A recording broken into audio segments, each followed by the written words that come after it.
Windows bugs can come in many shapes and sizes. Sometimes they are nasty and can affect the function of your operating system, but mostly they are harmless but frustrating to see.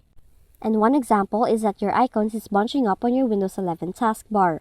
So if you're also experiencing the same problem, keep watching on this video. Now, this strange visual bug that your icons bunching up on your taskbar can occur for a few different reasons. Typically, it is related to some heavy graphical program misbehaving. So to fix it, there are two possible solutions you can try. First, you could simply restart your computer, which will definitely fix it, but it might be annoying if this is a fix you have to repeat. Now, the alternative method is to simply restart the Windows File Explorer. And this can be done by right-clicking on your taskbar, open the Task Manager, go to Processes tab, restart or end task the Windows Explorer, and this will restore the icons on your taskbar without requiring a time-consuming reboot.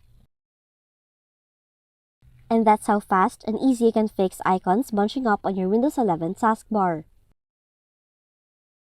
If you found this video helpful, kindly like and subscribe. You may also click and turn on the notification bell so you can be notified from whenever we release new videos.